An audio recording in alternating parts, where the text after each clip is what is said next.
Welcome back to the B stream here at the Berlin Major. We are going into another SANDBOX matchup, this time round against some of the Titans from LATAM. It's the FaZe Clan. I'm Des. This is Ace of Wide Right, newly named, and this is our second game of the day. Tim, given SANDBOX's last performance, Ace of Wide Right sticking with us. After that last performance from SANDBOX, you forgive us all for being a little bit nervous about their prospects against FaZe, right? I'm a little bit worried for them. I think it's fair to say, FaZe coming into this, I'm not going to say necessarily out and out one of the favourites or favourites, but what I have experienced is everybody I've spoken to, me and Hap did the podcast and we were looking at power rankings, everybody had FaZe up high, up in top 2, top 4. So yeah, FaZe for me are going to be a very difficult team for SANDBOX to be beating here, for them to be competing if they don't up their game compared to what we saw against G2. Enjoyed that one, Des? He did. Didn't. In the slightest. He definitely did. My eyes really hurt just staring at the camera. I was like, okay, the fan is like, please blink. And I'm like, no, okay, I'll do it every now and then. The thing that you can't see that makes it funny is there's a fan aimed right at Des. So when his eyes were just open, his eyeballs were being just dried out then. Literally, yeah. That was one of those. That was an experience. Never again. We'll make sure we keep on blinking regularly throughout this one. Regular blinks, please. Regular blinks, please. We'll try our very, very best. Now, looking at the two teams across this year, they've both played on Theme Park 3 times. I'm looking back at SANDBOX. They played it once in Stage 2, once in the playoffs to get into Charlotte, and then once again back in Stage 1. For FaZe, similar story. Played it twice in Stage 2, once back in Stage 1. So both have got a bit of experience on this map, but it's far from one of their most played matches. So it means there's a little bit to go on, but not a ton. No, absolutely. And the thing is, it's one of those maps that you can really get on top of a team on it. If you get rolling on your attack, for example, you can just run over it. And I think I realised what I've done here. Oh, you've got. I wasn't going to completely land you in it, Des. You have one. Des is a leaky bucket. Production, have you got the map bands? You may as well show them at this point. I've already revealed what the map is. Des is a leaky bucket at the best of times. Absolute nightmare. But yeah, I weren't going to call you on it. You should have. I'd have buried you right under that. Somebody asked me a little while ago, what do you do when you're working and your fellow caster makes a mistake? I say, well, you always try to avoid directly correcting them. You maybe, go over the same ground and just repeat it correctly. Yeah. Can't really do that when you've leaked the map. There's nothing I can do to dig you out of that one. Let's take the fourth wall a little bit more here. Teams have to do their bans generally an hour before they play games. This happens in EUL or at Majors an hour before they play. Just ruined the whole thing. Oh, God. Spoiler, guys. It's not a live map ban, believe it or not. That's why we're always like, right, give us the whole thing now. But because with SANDBOX and FaZe, because SANDBOX are playing in the last game, I think instead it turns out to be 10 to 15 minutes before. So this is quite fresh for both teams here. Oh, weird that. It's Theme Park. I'm an absolute genius. Wow. Yeah, I'd looked it up and seen what we're going to so I can look up my stats and give you that wonderful thing about both teams playing it 3 times so far this year. Weird that. Last time around SANDBOX played it was 8-7 against Cyclops. It was messy is the best way to describe it. We saw a bunch of... It's pre-game. Here's what it is. It's group stage. Chaos. I mean, I remember seeing on the little break. Chaos just leaks everywhere. So when we have have we got a full screen graphic we can show anywhere in production? Because there's a little thing it says at the top. It was like, I think it's like greatness is found in chaos. Or greatness in chaos, Greatness comes from chaos. Yeah, exactly. There you go. Here's the chaos that you asked for. And hopefully the greatness will come during the game. Exactly. No, the greatness is in the shirts. Ah, of course. And Ace of Wide Right. That's my greatest and proudest creation of this major.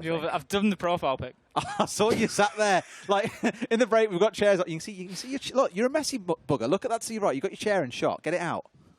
There we go. Good boy. So you've sat there the whole time, smooth, tapping away, watching it back and all that, clipping it out, getting it on Twitter, ready to go. Those who know. If you were here when it happened, you're inside an exclusive club that know all about Ace of Wide Right. Certainly are. I'm not going to lie, we have no idea how long until the actual game. We've now seen the Vetos, obviously, and seen its Theme Park. We'll get in as soon as we can. We know the two teams, and I don't want to talk too much because we've seen SANDBOX, who didn't play super well. FaZe, we haven't seen yet, so it's kind of a lot of unknowns right now. There is, this is the thing, we're still really early on. Would it, completely blow my mind, surprise me for SANDBOX to just come in here and win this game? No, it wouldn't, because we're just at that stage of the groups where teams will have a bad performance, a good performance, a bad performance. You just don't know what you're going to get.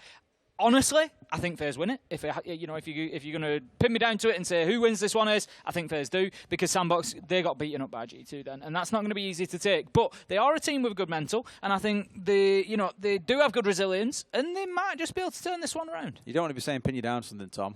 Tom will be listening. You heard his comment last time, right?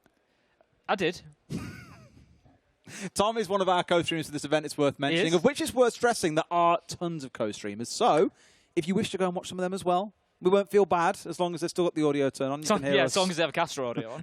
Fresh did earlier on. I'll give him that. Yeah. He's also co-streaming. He did have it on. His hair's now blue. It's very Have blue. you seen his art? He's like yeah, my names on it. Oh, really? Yeah, my name's on it. And I asked him to put a green circle around it. So when we've got, when there's a light background behind, because he green screens himself on. He green screens his background out. So if he holds his arm up, it puts like a cool outline around my name, so it like stands out. Yeah. But all you're going to see then is like, what are you going to see? Whatever's behind on the screen there. Yeah. Which So might if it's like a white background, it's a really clear. Yeah, but imagine it's like A or like Ace of Pirate or whatever in this. You'd be able to read it. No, it looks good. It's chaotic. No, it looks good. Go and find me a screen grab later. I will. And we'll have a conversation about how good it looks. It's going to look about as good as this game, which is going to be amazing, Des. Theme Park. I hate this guy. Yeah, you do. Theme Park, as you say, you know, I'm interested in FaZe. So FaZe, for those who don't know, if we talk a little bit about FaZe, they won the Sweden Major and then disappeared. Didn't really win much else. Had a real struggle, to be honest. Didn't make it to Charlotte. Had a real struggle in BR6 and have had to undergo a little bit of a reformation, a little bit of a transformation. Yeah. So cameraman who was the RGL no longer is really the RGL. That's Astro. Yep. Astro, very much a player once upon a time, very quiet and used to be very much just Astro go kill. Now you can't shut him up. Yeah, exactly. And now he's come in and started RGLing. And I'll tell you what, the change seems to have done the job because BR6, Stage 2, they've come through, they've been flying. Souls has been right up there. You know how much I like Souls as a player. Clutch King. He's been right up there as well, getting the kills, chipping in. And they then just absolutely sailed through the Copper Elite 6. They were beating everybody in sight. Yeah. And come in here now as a powerhouse again. Yeah. So I'm really looking forward to seeing this first outing from FaZe. We had a little podcast actually where we had cameraman on. I think it was me, Emmy, and Milos. And we had cameraman on. We had a good chat for a good solid hour about them. And he said, oh, you know, what's happened since Sweden? He was just like, look, other teams got really good. I won't take it away from them. They all really leveled up. We've gone and done some work, though. I feel like we're getting back to that form again where there's a potential second win in us starting to come out now. And we had the good chat you and I always have about when can you say a dynasty has been formed in Siege. Generally winning SI and the Major is considered you to then be in that dynasty. I would say so. There is this wonderful curse of SI where you win SI and then become crap. Never get to another major. I mean, SSG are a great example. NIP are a great example. TSM are a great example. Sorry, TSM. Like, what's going on? Like, players almost hit the heights and then it's like, straight down the other side. Yeah. You know, I don't always like to bring it up, Des, but, you know, I did once play alongside cameraman as well. You did?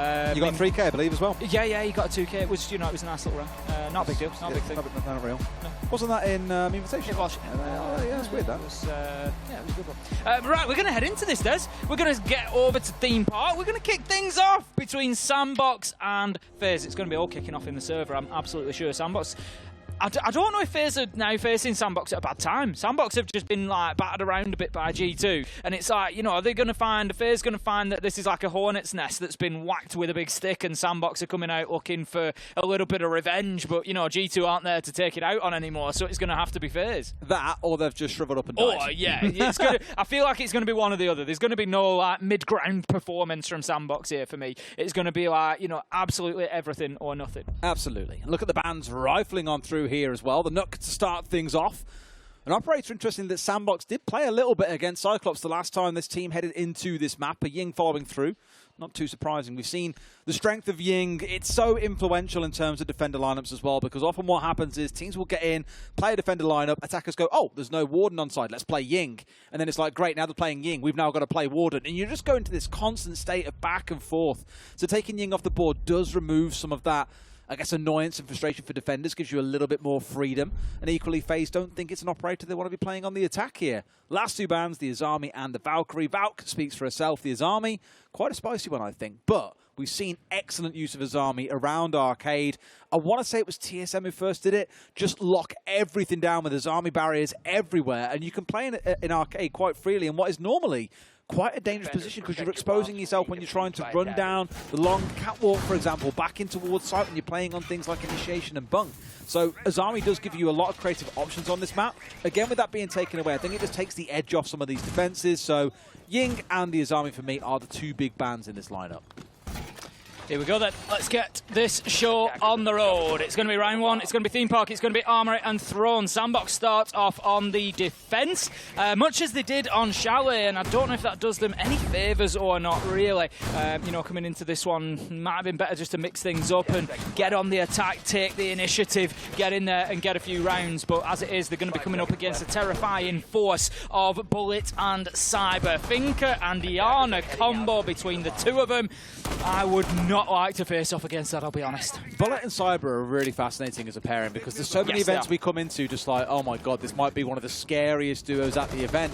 And it's a real sort of sink or swim feeling. Like, they can be absolutely phenomenal. Looking back towards the Major, for example, in Sweden, we saw that coming out. They've been absolute spades, and when things didn't work out for them, Souls was there as the clutch master. Map 3, round 15, down 1 Kia against FaZe. He wins the 1 versus 1 against Rin. That takes them on to win the entire thing. Probably one of my favourite games we've ever cast, and I still remember that one like it was yesterday. We quite often get asked. It's you know, it's a question you get asked a lot as a caster is, you know, which is your favourite game that you've cast? And Des and I have been fortunate enough to have many to choose from. You know, and there's we can never pin it down to one, but as you say, absolutely one that sticks in the mind. And I would love to see a FaZe Dan 1 Kia rematch at some point in the future. I'd love to cast it because it really was spectacular. Now then, Bullet looking to get in there on the entry. He's just going to hold Top Dragon. No, static! You do not hit that reverse angle.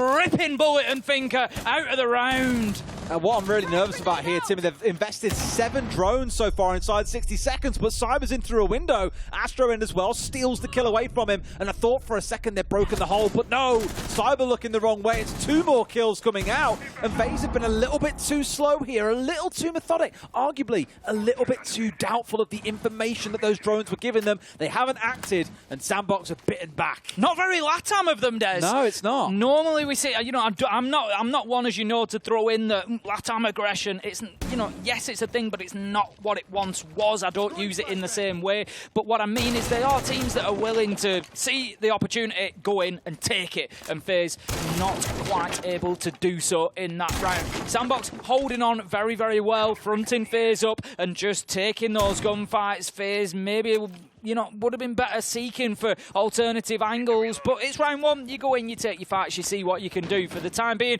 cameraman, he's going to be opening up the hatch above split and looking to just get something going. But the first thing that they need, beyond opening walls, beyond clearing utility, is a couple of kills. And that's the big problem, right? You're in a 2v4 in the last 40 seconds. If SANDBOX were to throw this round away here, you'd be absolutely kicking yourselves. Like, there's just no way on earth they should be losing the round from this point. Walls are being opened up, which at least gives them some access in towards sight, but now they've got to start finding these kills. And given we're in the last 20, that this player's in a great position to play for trades, I simply don't see it happening. 2 swings out of Charlotte. Good boy. It's a nice, easy first round for SANDBOX. Straightforward finish for them. You know, they'd basically done the heavy lifting already in that round, able to get themselves back onto defence, just hold a little bit of a turtle, and just wait for the push to come in from FaZe Clan, which ultimately was pretty easily shut down, leaving us 1-0 to SANDBOX at this point in time. So we're going to be heading into round 2, and it's going to be upstairs this time as SANDBOX take us to Bunk and Daycare. I think we're going to see probably a bit of investment out in the map again, as we did last time. I think they're going to try to probably hold on to that cash side, particularly control and initiation as well. You don't want to be giving that ground up too freely. If the attackers can get established in there, that's when you start getting pushed from multiple sides. And arguably there's probably more security on the side of SANDBOX here to feel that they can play those more aggressive spots. Think back against G2. They've been playing certain spots out around the map. Nade would come singing in from Citizen. You'd die. There were so many Nade kills in the first half because the 1Y was banned away. But here on Theme Park, it's left open and available. And naturally, SANDBOX are going to jump on those 2 operators. Both there in pairing means you can play a little bit more aggressive. Chucking in a Rooney as well, who, although isn't really designed to be anti-Nade, it's more anti-utility. You have to throw a drone through it or a Nade or whatever you choose to burn through those laser gates. Essentially, those SANDBOX feel more secure playing around their utility and therefore can play more aggressively as operators as well.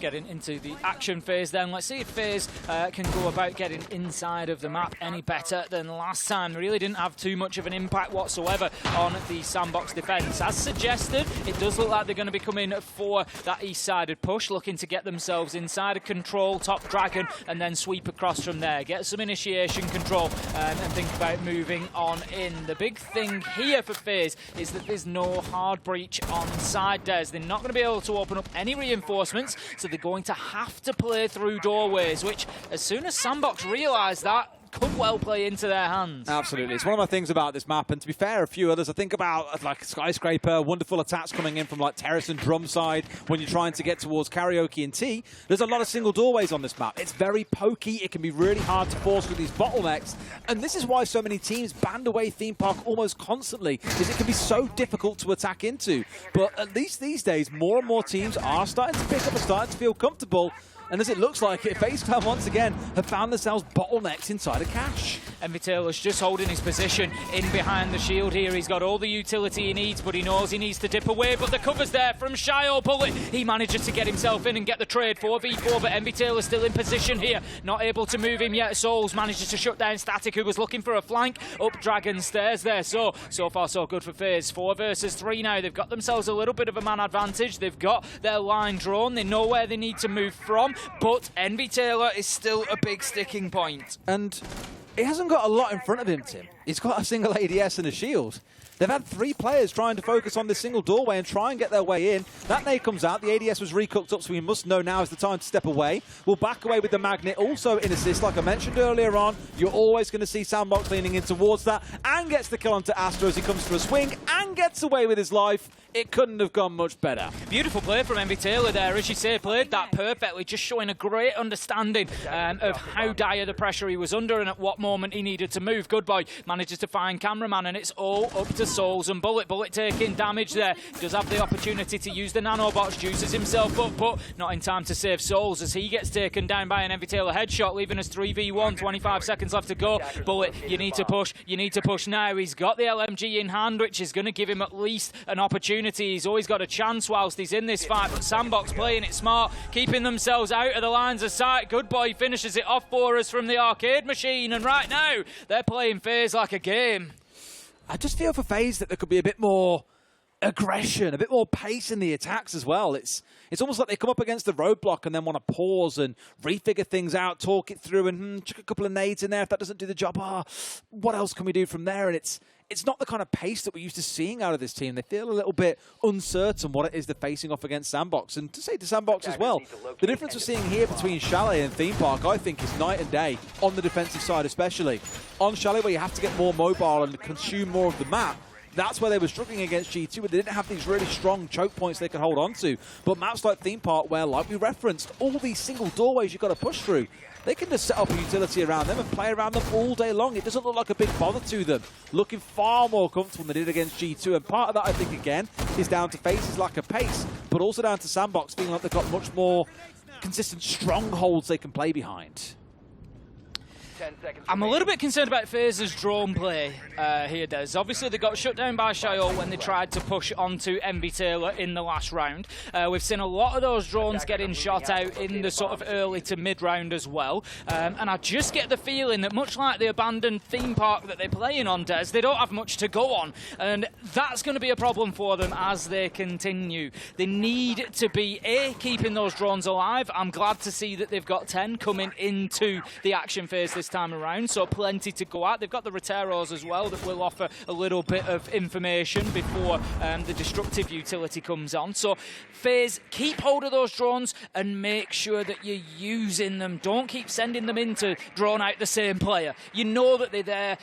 Look elsewhere. Where are the crossfires? Where are the holds? Where's the support? That was the issue, right? Back in round 1, and it reminds me a lot of old Empire.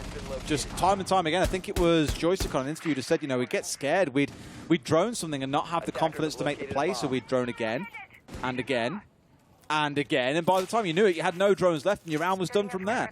And that's not FaZe. It's not. No, that's what I'm saying. I don't want to say it's like, oh, we're going to see this the entirety of the game, but it has been a slow start. However, we'll park it because once you get onto the defensive side, things can completely switch. Envy once again taking an entry battle here against Cyber, but not quite finding the kill. Instead, just down to half HP, thanks to a little bit of juice coming out from the finger. Look at the aggression coming out of Envy Taylor, though. Gets himself right up to that doorway before being pushed back. The hard breach just opening up on the wall there does force him to manoeuvre, but he's going to keep himself locked in for the time being. And he showed us last time that he had a great understanding of exactly when the time to move from that position was. Now then, Astro looking for those long angles, just as hard as he can, trying to find all the way through. They've got less space to work with this time of FaZe. Obviously, with the site being shifted closer to that entry point, it just gives them a little bit less breathing space. They've pretty much got cash to work with, and then they are looking at pushing into site directly after that. Astro, he knows where Envy Taylor's playing. This is bad news for Envy Taylor now. Not been able to move himself back out, but somehow still managing to fight from that location. But here comes Cyberdez. So unmoving, aren't they? SANDBOX are just sat waiting constantly. Up he comes there for the fight. Does get the win. Does the swing come through? It looked like it was going to from inside a bunk, but Cyber not able to be traded out. That is a critical kill, because one comment I was going to make is there's no attempted backstabs from FaZe. They're all just coming on cash side, but sending someone downstairs and up yellow was the play they needed. Envy gets one, but in finishing him off, the trade comes back the other way. It's back and forth between both teams here. Through the breach they come, and Static shuts them down. 2v2. SANDBOX are doing a great job of keeping themselves in the fight here, but Cyber's been able to get in and get a position to potentially put the diffuser down. Is the cover sufficient from Cameraman? He takes the first battle and he takes a lot of damage, but it does the job and it takes the eyes off the prize, which is Cyber putting that diffuser down, which is successful. SANDBOX 30 seconds left to do something about this if they want the time to be able to disable that activated diffuser. Shayo, he's going to get on the flank here, Des. I'm not sure that they're aware of it. Cyber shuts down Static, but there could be danger coming from the Jaeger. No, Cyber getting both kills after the plant as well, and FaZe get things rolling on Theme Park. Feels like a small detail, but all body shots as well from the ARX just packs an absolute punch. And sure, it's that one thing I referred to. I don't think it was the only thing that won them that round, but Good Boy being killed at the top yellow because of that play coming in from below from Cyber for me was massive, because that then opened up side for him to get in and get the plant. They could challenge Envy from multiple positions, for example, and they definitely capitalized on that. And I was going to say throughout the round, you saw Good Boy constantly looking at Cafe Doorway, just expecting someone from FaZe to come dropping in the last 60 seconds to come and try and make a big play on the flank. That just never really came. Instead, it came from the bottom of yellow. So I'm glad that FaZe have cottoned on here in that we can't just send 5 players through one doorway and hope for the best. We have got to flank. We have got to get creative here and keep on asking questions to the defenders. Yeah, much better, and we'll see if it continues forward. We're going back to our first site, so this is the point where we can contrast and compare, Des. This is our first opportunity to see if things go differently. Last time, they played into the east side, and they played right into SANDBOX's hands. There are 7 now, but 8 impacts they brought along in this round. They are playing hard for hard breach denial. And of course, there's no Maverick in the lineup here, it's just the Thermite and the Ace. They could pull this off. You only need 5 of the impacts. There's another one. Consumers are going for a cheeky run out. Static, not quite sure about that one. Was looking for something and hoping for anything, finding absolutely nothing. Coming back out again for his run out. Really wants to make this one work, but can't find a kill. You can't keep pushing that Static. I think I've got to criticise that as a little bit of over-aggression there. He's already taken his run out. He's given away his location, so they know that he's trying to run out, and then he sees that they've all spawned at that side and are progressing very cautiously. It's too big a risk. If we were playing ranked, this is where you lot would be screwing at me if I was Arakaze. Do you know why?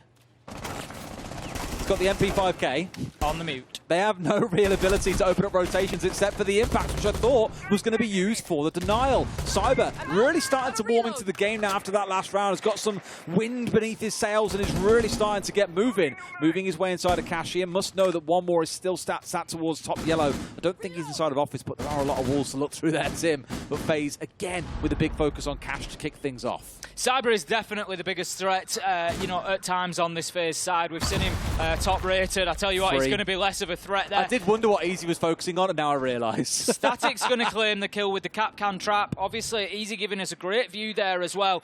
There was a Twitch drone sat right in front of that doorway before he goes through and loses his life. Those sorts of mistakes will cost you rounds, they'll cost you games. And what I always love and say about it is people look at Capcan and go, why would you ever pick that? As soon as they know they're there, they'll know they're there.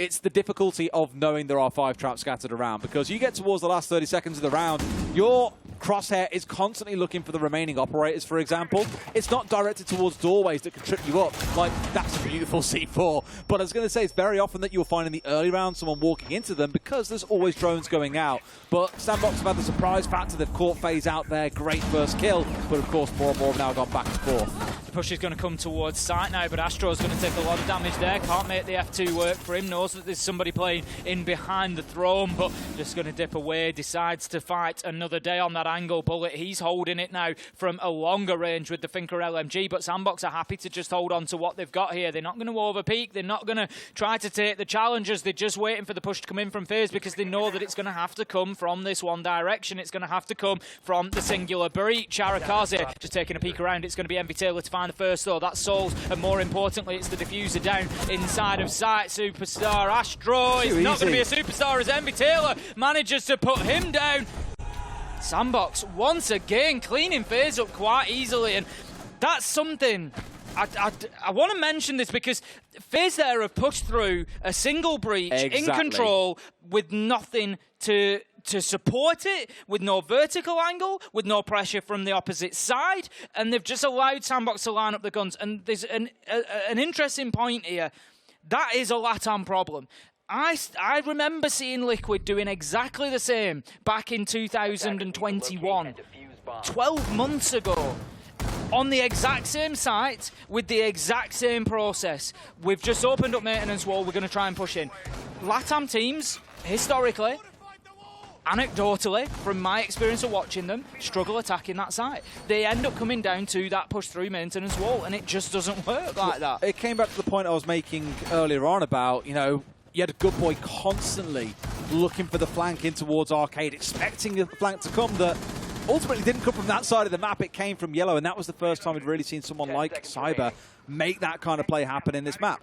And you've just seen them go back to basics there in round 4. As you say, Tim, everyone trying to go through a single doorway. The most exotic they got with that attack was Bullet standing on Dragon Door. That's as far as they got, and it's all too easy for SANDBOX to just sit there, hold your crosshair on the breach, and wait for things to happen. It's far too easy. It is. It's, as you said, too easy, and they can't be giving rounds up like that, FaZe, because right now, SANDBOX, you know, as I said, coming into it, they were either going to be looking for revenge after the G2 game, whether it's G2 they're up against or not. They want to prove a point here, and they know that they need 3 points. They don't want to be going away from day one with nothing. And FaZe certainly are, you know, facing the brunt of that at the minute.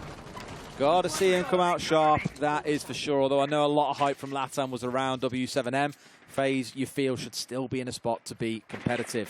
For now, at least, shock horror, Tim. They're starting off with the cash attack. Yeah, I'm not saying like it's a, well, this is a bad attack. It's not. It's one of the main attacks on this map. But I would like to see them mix things up a little bit here. Just, again, ask questions of SANDBOX. Go and attack through Cafe, for example. Look towards Arcade. This time around, Envy. That was a risk and a half. How has he pulled that off then?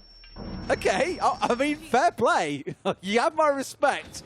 Even if that looked absolutely insane at the time. He should not be getting away with that. Static, he's going to get himself the opener, and that's going to be Bullet taken down, and the Finker off the board, losing nano boosts along with it, and that's going to be Cyber as well. They just haven't been able to deal with Envy Taylor. Cameraman does manage to get Good Boy, but there's an immediate trade there. We're effectively 4 versus 2, 4 versus 1 now as Cyber is down but not out. Souls manages to get his first. We know that he's a clutch master. There's an opportunity here for him as he manages to find a second, leaving himself now effectively in a 1v2. Cyber's down. He's not going to be risking trying to pick him up, but Cyber, if he can crawl back into bathroom, you know, he might just take the chance here. He can duck himself in behind. He's watching that breach carefully, just hoping nobody appears in there, but that could be a round-defining moment from Souls. I was so nervous about the potential of initiation, like someone stepping into it and getting the side angle onto him being res, but not quite to be. SANDBOX playing at least passively for now. I think it was Arakaze that was digging a little bit deeper up towards the south side of the map.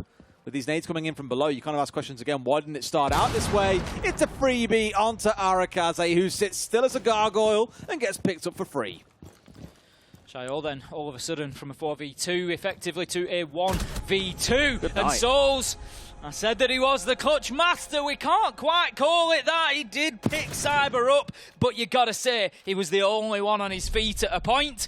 and they won the round from that point. Exactly. So I'm going to give that one to Souls and say he's done the business once again for his team there when they needed him most. FaZe managing to get themselves a second round, but it was still scrappy. I'd give him that as a clutch.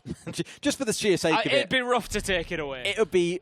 He won't get it in the stats, but to not say it was a round solely off the back of Souls' play at the very end, I think would be an unfair service to him. Let's see how things go, though, in the office and the initiation setup. The interesting change I saw from SANDBOX here, Envy no doubt once again will play his shield inside of the vault. On this site, he reinforces the single wall behind him, whereas on other sites, he leaves it open, so he has a retreat angle out. But it's kind of a, well, this is the site. I need to dig in deep. I've got to be willing to commit. I don't want to get stabbed in the back from yellow, for example. So I understand why they do it, but it does mean that that really is the point that FaZe need to break open if they're going to get a plant down again. To be honest with you, if FaZe walk away from this 3-3, that is daylight robbery. SANDBOX have, in anyone's book. Yeah, SANDBOX have given it away at that point. Absolutely. Yeah, SANDBOX absolutely have to come away 4-2 here. They've been on top of things. They deserve 4-2, effectively, so they need to go in and take it. One thing that FaZe are going to have to do particularly is deal with Envy Taylor better. Playing inside of the vault, he has been a consistent nuisance to FaZe here, especially when they're trying to play from cash every single time. It is causing them a problem, and it's one that they need to figure out. It doesn't matter if they've brought nades, they've brought Roteros. He's been able to keep himself in that position and continue threatening throughout. Yes. Yes. Sorry, Emmy's pointing a camera at me. It's a vlog, apparently. And I, for one, can't wait to see it, because the subjects sound very interesting. Welcome to the vlog. Whilst I'm casting, goodbye. Let's get back into things then, Tim, as Emmy is a wonderful distraction as always. Nades coming on through from Cyber, who really feels it's the tip of the spear in this game from FaZe consistently every single round. First in the building, supported by drones. Envy, does he feel like he's got away with this? Oh, it's a freebie! Goodbye, Astro. An easy one for Envy, and a wonderful start for the round for SANDBOX. You might recall me saying, Des, that FaZe needed to do a better job of dealing with Envy Taylor, particularly playing in and around Vault, which is exactly where he was. And once again, they've failed to do so. Great opener from the Frost and giving SANDBOX that advantage, 5 versus 4. I do like to see that FaZe are pushing from the other side. Yes. They're working from Cafe, they're mixing things up. You stole my point, Tim. I was going to say, look at this, Tim. They've finally started attacking through Cash. They've started coming in through Cafe instead. You've got Bullet challenging down the longer hallway now, removing a shield, but there's Good Boy behind him, and this is the problem. You still need some pressure inside of Office. Good Boy hits the deck. Cyber tearing Emanu one all the way through. Gets a second in the round as well onto the finished off and down. Good Boy. Envy, the last man left standing. Like I said, it feels like a real smash and grab, but Cyber at this point will have pioneered 2 rounds through to victory as Souls gets the diffuser down. Second round that we've seen FaZe able to get that diffuser planted. Cameraman with the final kill into the back of Envy Taylor. And FaZe, honestly, Des, they should be wearing some sort of mask there with the robbery that they've just pulled off. Because SANDBOX have been largely on top of at least 5 of those rounds for me. I agree. And 3-3 is a fantastic outcome for FaZe. And I honestly think that is bad news for SANDBOX coming into this second half. I mean, truthfully, everything I'm looking at in that first half comes down to Cyber and Souls. 2 rounds, Cyber has won in isolation. We saw some very questionable attacks, sure. Maybe we'll see exactly the same out of SANDBOX here on their attacks. But from Cyber, whether it was charging into waiting room in that last round and getting the 2K, whether it was charging himself inside of site and picking up 2 or 3 kills prior as well, he has been the one that's been the driving force. And no player operates alone, I completely get that. But again, he has been the highest impact player that really finds FaZe in a spot they should not be in. Let's see how their attacks go here. No Frost on their side being brought along, so not quite taking the Envy Taylor special. In its place will sit Souls playing on the Kaid, Tim. It's going to be, I think, a good choice. We didn't really see too much denial played on the side of SANDBOX on the defense. They were bringing the mute, but that was about it. We didn't have any electricity-based denial in that way. And the mute is pretty easy to work around now. If you put the exothermic right over to the side and nice and high up as high as you can reach on the old tippy toes of Thermite, you can get the breach off, even with the mute jammer there, unless there's 2 positioned on the wall. So you know, it wasn't really the strongest defence in terms of stopping access to the site. And we saw them suffer a couple of times with hard breach being opened up, you know, reinforcements being opened up, and the angles that they created made it very difficult for them to play inside a site. It cut off those angles. It was something that I picked up on G2 game as well, Des, was that they kept getting caught out rotating, moving. Inside a site, there's a line of sight through, they move across it, bang, they take some damage, they take a death. And that's something that FaZe maybe are going to be able to avoid here with the Kaid on site. Yeah, I think I agree. Yeah, for SANDBOX, it was the openness of Chalet, whereas, like I've already said a few times as well, the closed nature of Theme Park really did help them, especially in the first half. They're taking things on a completely different approach to what FaZe did on their attacks as well. A big focus on arcade to begin with here. I wonder if they'll send the second Rotero in, because there is still, of course, the Banshee on those stairs protecting the player that's playing at the top of arcade. So a complete and utter change from being a cash focus over towards being an arcade and cafe focus. Bullet, he's pretty aggressive here, right up against that cafe door. There's a lot of utility to support him. He doesn't necessarily need to be stood completely in the open. We can see there, we've got the Banshee, we've got the Prox Alarm, we've got the Magnets. If he stands right out in the open and takes the death, he's in a problem. But no, he moves himself more to cover, and he manages to get the kill onto Goodboy. Gets aggressive up onto that door once again. But FaZe, good start for them, 5 versus 4. Yeah, a little bit too easy there as well. And I think, truthfully, SANDBOX made the right play. The Rotero saw the player, the call was made. You can swing, you know where he is, he's on the door, and you lose out the 1v1. All things being equal there, you probably give that kill over to SANDBOX. As they'll find now, surely the nade from below just a little bit undercut. Not quite done to perfection. It does down Bullet. Not yet out of the round and should be recoverable. Depends how quickly SANDBOX move here. There's a potential for them cutting off that lifeline that could come to Bullet. Maybe not, yeah. Starfelt down. Shaiol's done fantastically well there to prevent that being a possibility. Static manages to get a kill. It is finishing off the down Bullet. It's the Rotero drone that does that. But Shaiol, as I say, in a position that was just going to prevent anybody going and picking him up anyway. But what that does is prevent any information from Cafe. Cameraman with one. Can he get a second? No. Static manages to move fast enough. SANDBOX on top. 3v2. 27 seconds. Ooh. Here comes Shile as well, swinging something nasty. Astro steps in and gets one back. Can the newly named IGL of this team clutch up big? Because it's time to show that Souls ain't the only one. A 1v2, looks towards the door, but doesn't quite commit. And Shile, a massive closing 3K for SANDBOX. Big celebration from the SANDBOX side as well, as they get themselves back in front, albeit marginally. Once again, it's 4-3 on the scoreboard now, and a good attack from them as they were able to provide the cover while that diffuser was going down. Getting the diffuser down was a reasonable part of the attacks of FaZe. They were able to successfully do so twice, and SANDBOX going in there and saying, you know what, we're in a position where we can perform those attacking executes as well. So good start for them, a better start than FaZe had on the attack. So SANDBOX just need to continue that momentum here. It feels like they have settled into the major a little bit more now.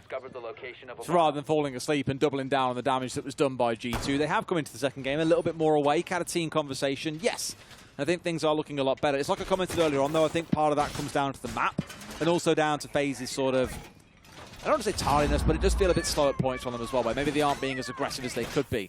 Like SANDBOX in the previous round there, for example, free control of relatively large parts of the map. Sure, there was challenge at the top of arcade, but Charles was in downstairs, chucking nades around, then worked his way up yellow with no real bother at all. So FaZe not being as stalwart in their control in terms of what they want to hold down, and SANDBOX are saying, okay, well, if you aren't going to hold all these areas that we deem to be key, we'll just take them for free. Interestingly, the Thorn being brought along here. Oh, this is interesting, because this, by the way, go, not to remove your point, it's an exact repeat of what we saw coming out of SANDBOX in their defense, when they had a couple of ADSs set down, challenging in towards Dragon Window and in towards Cash. I'm keen to see how fast SANDBOX can break this, knowing they play exactly the same holds. Yeah, no, absolutely. The point I was making about Thorn was, you know, for anybody newer tuning in who might not have seen Thorn as an operator, because she doesn't get played too much at a pro level, the Razor Bloom gadget's kind of like a Prox Alarm. When anybody goes near them, they're going to set off, they're going to trigger, they do a lot of damage, can potentially kill. But the problem is that the fuse time on them is quite long, so they're not really great at stopping entry, and that's kind of the position that we see in them at the minute, but that's why they doubled up with the barbed wire, because you need something else to try and support it. Alternatively, you play them in a position where you're going to try and put a plant plant down, maybe go for a hard breach where somebody's going to naturally be stood still for 5 or 10 seconds, and they can be more impactful. They can force players away from those late round actions, but for the time being, they are being used against the entry. Shayo, he's going to drop the hatch and take a lot of damage as he does so. Cyber on the Vigil, just looking to prevent that east-sided push, but SANDBOX so far pushing FaZe back. Yeah, good use of the smokes as well to mask that drop, so they weren't going to get themselves tagged back out on the way through. FaZe, I do like, are being quite mobile here and playing almost every player except Astro off-site, just to keep on challenging SANDBOX, hold them up by cash, and I referenced it earlier on. This is the kind of situation that many teams point at when they say theme park is just it just sucks to play. It sucks to attack. If you start on the attack, or defense, sorry, you should be coming away the majority of rounds, which, as we've seen here, was not the case. But you are still finding that there's just so much ground to cover, so much to control, and there are so many strong defensive positions that the attackers are going to struggle.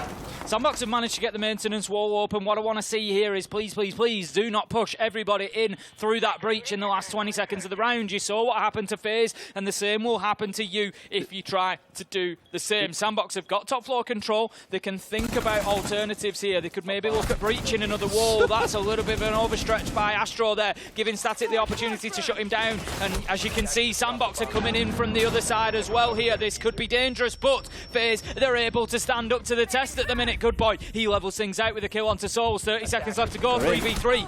They're in, but the kill, Envy going a little bit aggressive there when really all they could have done was hold the spot and go for the plant, because Good Boy now is in a bit of a dicey situation. Charles on a slither of HP is holding a different angle and not really able to support here. More smokes coming out, but eaten up immediately there by the Wamai Magnet above. The plant has gone down and Charles got the right idea. There is a flank coming. He sees the man and finds the shot. Talk about timing. A 2v2. 2v1 as the kill comes in, 1v1. Bullet now just needs to find his last man. Shayo low health. If we remember, he took the shots after he dropped the hatch early in the round, and that damage could well come to test him now. He knows that he's going for the diffuser. There's a gunfight ensuing. There's 15 seconds left for this one to be decided. Bullet gets him. He's going to go straight for the diffuser. He sees that the man is down. He knows that he's done what he needs to do. Bullet clutching up for FaZe, and they keep themselves in this. I'm pretty sure Bullet was 1 and 6 earlier as well, whereas he's come back to being 5 and 7 and gets the disable. Really waking up here on the defensive side of the game.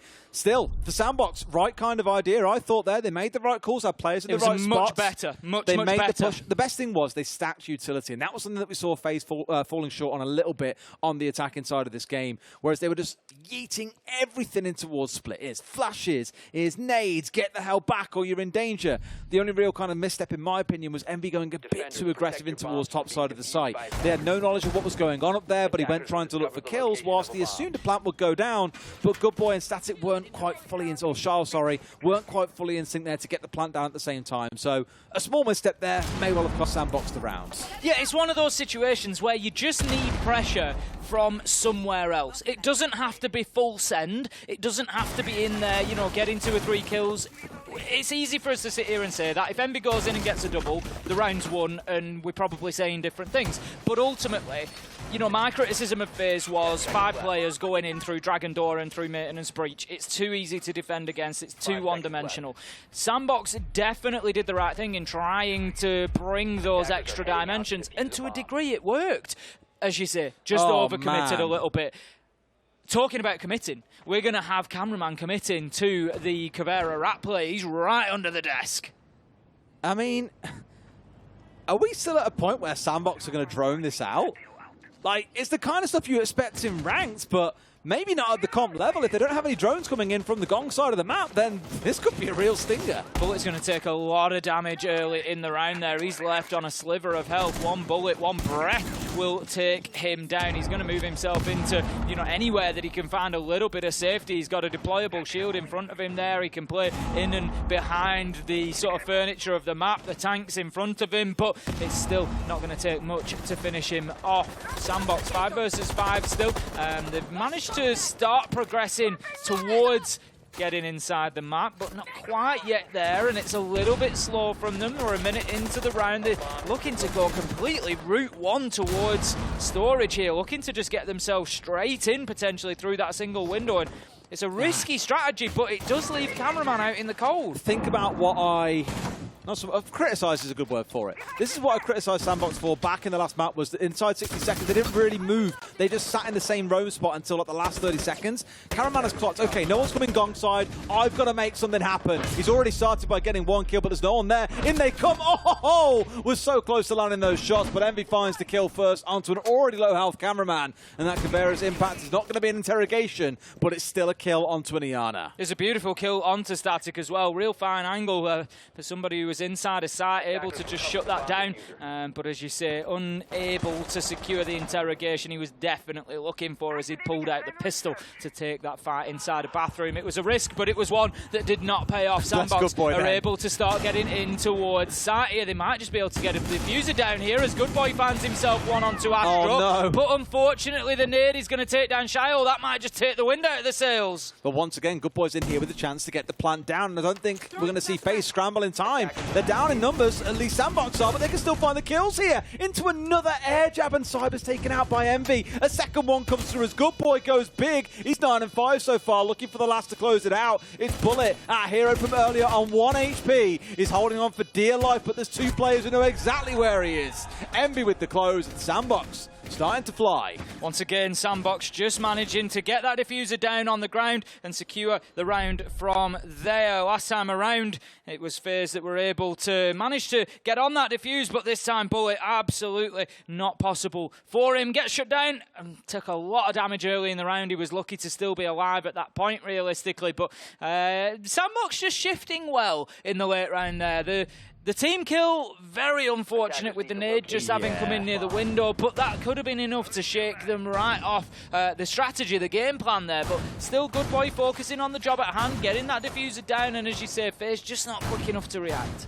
Not quite, no. And I'm just thinking about this group, because obviously later on we've got G2 versus Sonics. And I think it's the Sonics who stay on and play. Yes, Sonics versus FaZe. Yes, that's the next one as well. If FaZe walk away from day one, down potentially 0 and 2, starting to feel a bit dicey then, as a team that many again were saying coming into this could be a top 4 team at this competition. So this is the kind of game that you've got to be winning. But Tim, I also said this about SANDBOX, they will take games away from big teams in this group if not paid the right respect. 5 seconds to go. Right now, they are 2 rounds away from doing so. 5-4 they sit against FaZe, but they haven't yet, I don't think. Since the first 2 rounds, at least, they've not been 2 points clear. The last time that happened was 3-1. FaZe have then kept them in touch since then, kept themselves in the fight. So SANDBOX, this could be a real opportunity for them to get that 2-round buffer again, but also to have a map point opportunity. Envy Taylor just going to be putting the double claymore on the window. He knows that there's a potential, although FaZe haven't really brought that sort of aggression. It was SANDBOX That's who from were... APAC, that is. Yeah, Those are scars showing right there. Yeah, exactly that. You know, Static was the one who was going on the runouts, whereas FaZe, they've been much happier to play themselves in and around site, set themselves up in a position and play their life there. Static here looking what he can do from below.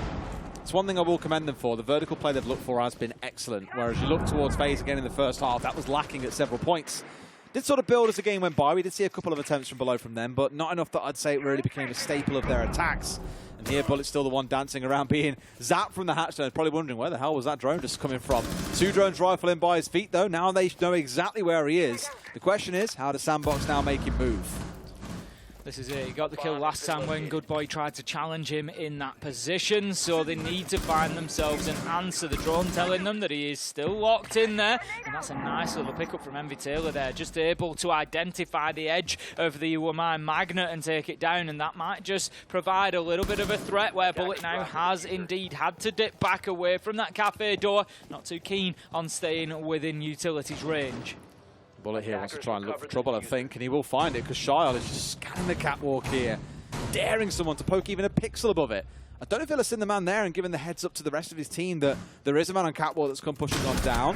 And there it is. Shyle must have seen him there, stepped his way up and found himself a kill back across. So we're good stuff to equalise things into a 4 versus 4. Smoke's now starting to rain through as we hit that last 60 seconds. Shyle stepping up looking for a challenge, but there's a double kill coming out from Cyber, making sure that this round should be going to FaZe. 11 and 6 and going fantastically well for his team at the minute, continuing to hold that pressure on his shoulders and to get these rounds going. Shyle does get cameraman, but that is going to be the end of it as he's finished off. The other was down, and that's going to be FaZe taking the round, leveling things up once again, and we're at 5-5, guaranteed 12 rounds. You smelling that, Tim? Not yet. Sounds like overtime to me. I mean, to be fair, it wouldn't really be right if at a major we didn't have overtime within our first 2 games. Our first stint on screen really should be marked with some overtime. I love the spread that we've got of kills, by the way, for SANDBOX. Good Boy, Static, Envy, and Shyle all sat on 9 kills. Static, the one who's died more than anyone else, he's sat at 9 and 9, but the other 3 are all 9 and 6. So a really good balance of team play coming out, I think, is the one thing to say. And despite seeing Souls on 9 and Cyber on 11, I would still pin a lot of what's happened so far on Cyber. Yes, yeah, he's definitely been driving forward. Souls has had a couple of big moments, but out of those 9 kills, you got to remember, I think 3 of them were in the round where he clutched up. Yeah. I say, I'm certainly not taking away from his performance. He's been a big part of it, but Cyber has been consistent throughout the game so far, driving the team forward. The other thing to consider, and I know the warm-up almost factor for SANDBOX, they've had an official game before. They've played their 12, well, not 12 rounds, it was more like 10. But they've played a game. They've had that chance to be ready to play Siege. Whereas for FaZe, this is their first game stepping into the day. You can't ignore that for some teams, they have had, they've settled in a little bit. They're ready to play. The setup's all done. Whereas FaZe have sat down and got to consider, okay, then, we've got to make sure we're comfy to play here. We're ready to go, all the rest of it. I know it seems like a real kind of cop-out in terms of reasoning, but I would say it definitely has a factor given the difference between from SANDBOX from Game 1 and Game 2. Oh, it's definitely something to be considered. At the end of the day, these teams are at the top of their respective games, and we often talk about marginal gains. We talk about these little differences. 1% better every day, Tim. Exactly that. We talk about, these factors that can create small differences, whether that's comfort with, the location, comfort with food, just like you say, comfort with your setup around you. We've seen players turning up with tape measures to make sure that everything is just as they expect it to be, and it really can be those small things that make the difference. We're going to head now into round 11 then. Only one of these 2 teams is going to get the opportunity to close this out in regulation and take a full 3 points. This round will determine exactly who that is going to be. FaZe have the momentum, arguably, just having won the last round, but they haven't yet been in front in this matchup. Really curious to see the use case for the Sens here as well. We've seen it tried once or twice in APAC North. The main one I think of was Talon, who were in a 3 versus 5, and they used the Sens to get through the CC breach when playing on Clubhouse, and basically blocked off Red and also the doorway going into Cash, as well as any holes that have been opened up in the wall between the sites there as well. So we've seen it used effectively. We just haven't seen it used consistently. It's probably the best way that I'd look at it. So SANDBOX must have something cooked up their back sleeves here to be able to bring out and show us just how powerful Sens can be on this map. Good Boy going in as the spearhead once again on the Thinker. You hear the Razor Bloom just detonating behind him. Not going to do any damage, as I discussed previously. Not really great at denying entry. And I think that is really the way that FaZe are trying to use this. So I'm not too sort of convinced with that operator pick. I think that they could have more valuable utility on side potentially, looking at the fact that there's no Wamai, no Jaeger, but you bring in the Thorn. I think with the Sens here, there's a good chance you can use it through the drone hole that kind of sits just to the north of Dragon Door. You basically eliminate that top side of the site where Envy went charging in last time and found himself dying once he got control of Split. Here, maybe that's a good chance to say, well, forget about pushing in there. Why don't we just lock it off and make it completely ineffectual? And the reason why you also don't see a whole ton of Sens, it's worth stressing. I've just clocked, by the way, Tim, and we haven't spoken about it yet. They've got 4 shields. 4 deployable shields. I was just about to make the same point. Cameraman's going to be looking for Timing. a Kaid trick here. Does he get away with it? He absolutely does. That is going to be a great play just to slow down SANDBOX here. There is another exothermic charge on side, but it means that they need to start again. Need to send the nades in. It's going to get snagged up at the top, and it's not going to find the electrical. They've got 1 left, but again, it means that Shyle has to rotate down. It takes more time. We're down to 40 seconds. At least now they can finally get the wall opened up, but yeah, it pulled Charles away from playing on the top floor as well. Just pulled them out of shape a little bit here. They'll have to restore that, or just go for a Hail Mary like FaZe did and have everything focused around this maintenance breach. Good opener from Static, but now we've got to see more kills coming in. Out comes the Sens through the middle of site, locking off that top side like we assumed. A lovely X shape across the site here gives them something, but 2 or 3 players from FaZe are already on the south side, and Cameraman in behind the bomb chassis is the one doing the hard yards for them. Can't quite collect the next 2, but Envy's got a matter of seconds to go and will not be able to stick this one, unfortunately. No choice choice but to put that diffuser down in a matter of seconds. Final kill comes in from Souls, just managing to flank around, avoid the light barrier that was in his way. Gets that final kill, and it's going to be actually FaZe taking the lead for the first time, and what a time to get the lead for the first time when it gives you the map point opportunity. For me, again, it came down to that one-dimensional armory attack. It was all coming through to the send it through maintenance, and it just doesn't work. It is too easy for defenders to hold on to that site. The one criticism I would have of FaZe would have been the positioning of Astro. I think playing your Echo in that position behind Throne that is going to be really hotly contested unless you've already accepted that, you know what, we're not playing with the Orcais, we're not playing with them in that way to deny. I'm not sure if they'd both been lost at that point, but it's no wonder that he died first. You're always going to die first if you're playing in that position, and Echo, maybe not the operator to do that with. To keep your heart rates down, this isn't a tactical, sorry, it's a tactical timeout, not a technical pause. So SANDBOX have used, of course, the one that they get per map. Both teams have now taken them. So this is their last chance saloon here, boys. Get back on the wagon, else FaZe walk away 7-5, which will feel a little hard for SANDBOX, because we both said coming out of that first half at 3-3 that really things should have been a little bit more leaning towards SANDBOX. It felt like it should have been maybe a 5-1. Instead, it was a 3-3. Let's see how things shape up now. They're going in towards initiation and office, and see if FaZe can close it out 7-5, or if SANDBOX can battle this back through to overtime.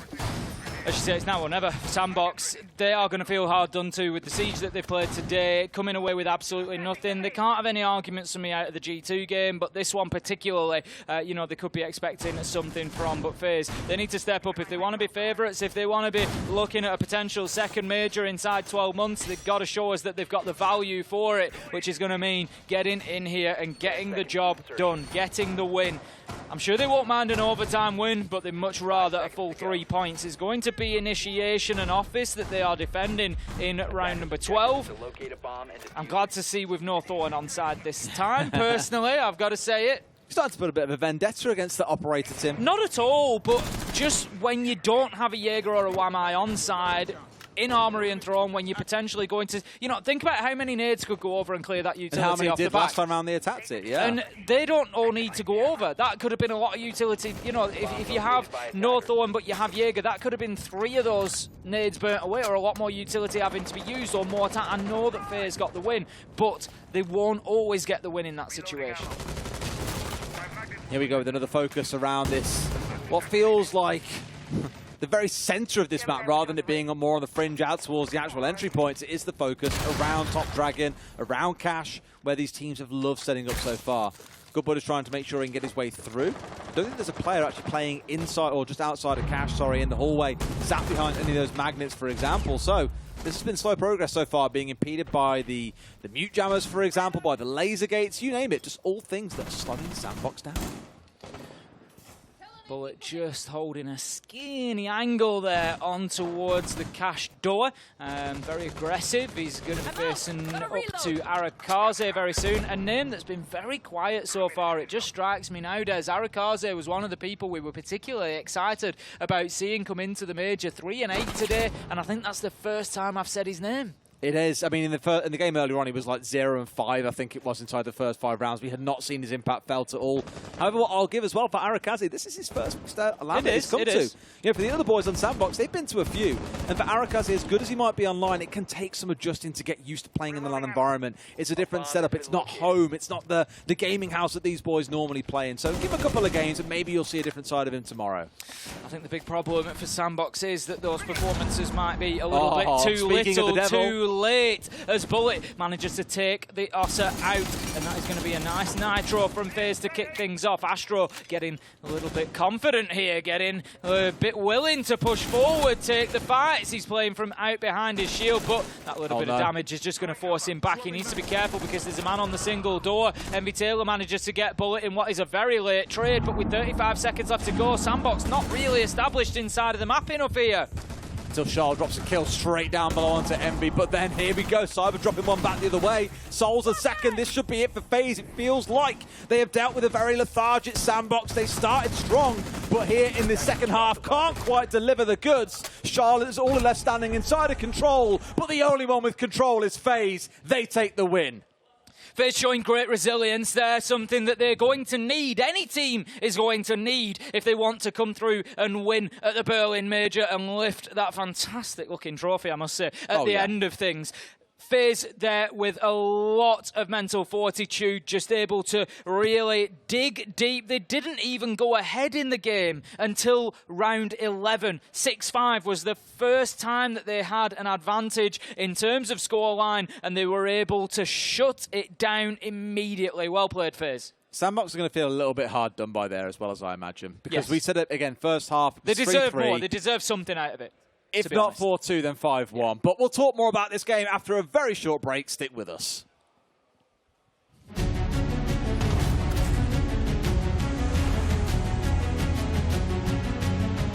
I'm hungry. Ready for some food. Didn't have lunch, so I'm just like, oh.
Welcome back, guys, where SANDBOX have just been dealt their second blow of the day. 0 points from 2 fixtures, Tim, but G2 and FaZe very happy, I'm sure, with 3 points apiece. Absolutely, coming away, especially FaZe. I think, you know, G2, they knew the win was there to be taken. FaZe really had to work for that. They've shown some great resilience, something I mentioned just before the break. That's something you need at a major. You are not going to cruise through this. If you want to win the whole thing, having it all your own way, FaZe showing that they can dig deep when it's needed, but FaZe, for me, maybe it's just on theme park, but they need a few more ideas. They do.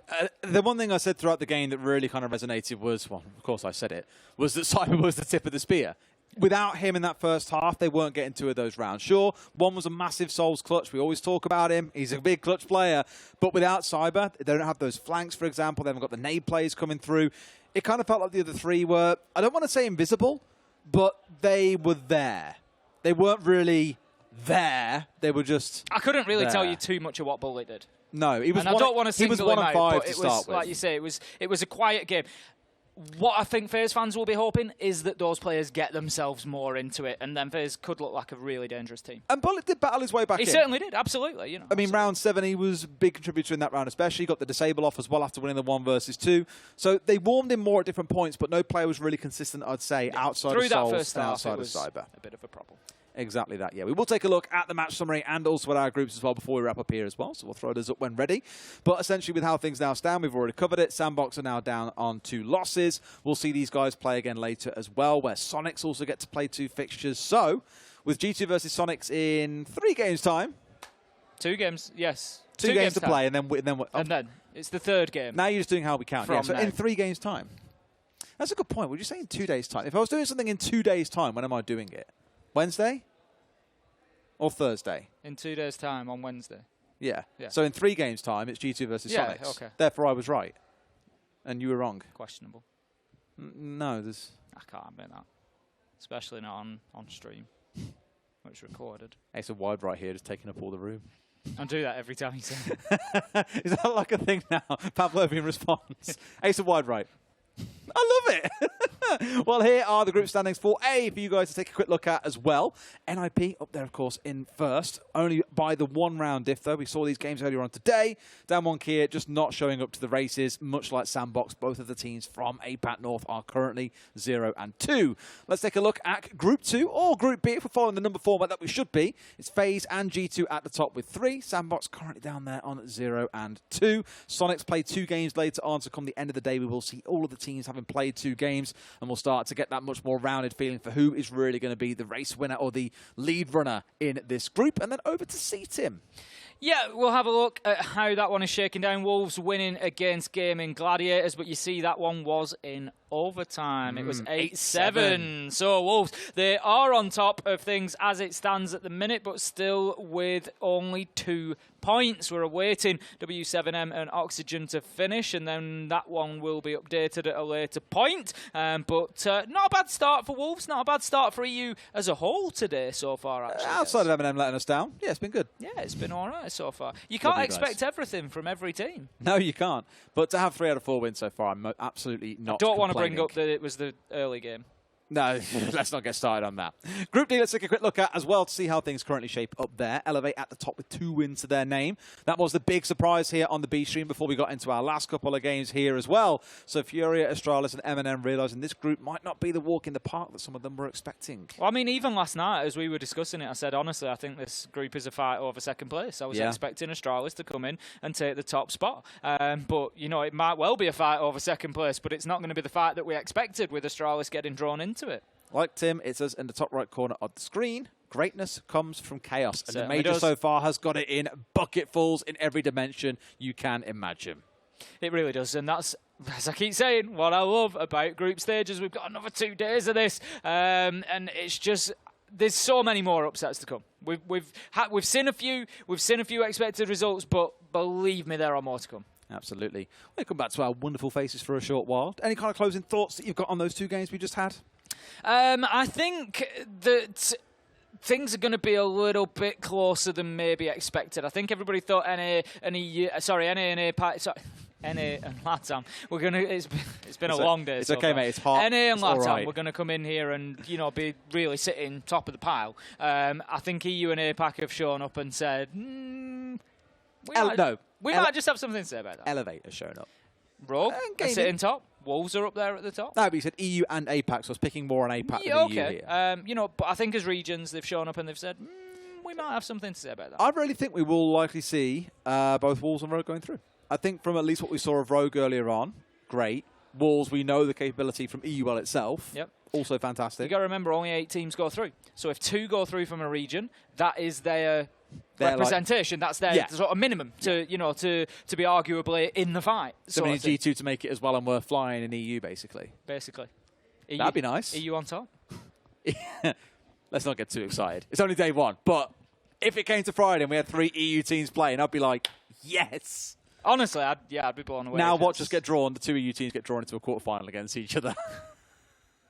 You could see it coming. It would suck, but teams have had this before, and it wasn't like... I mean, we're not going to get any sympathy from APAC for that. They've suffered to that a few times. They had Damwon versus SANDBOX at the last one, yeah. They've suffered to that a couple of times. LATAM as well. LATAM have had quite a few regional. SI, they had the entire top bracket was LATAM, but they did have 6 teams in the last 8. Yeah. So...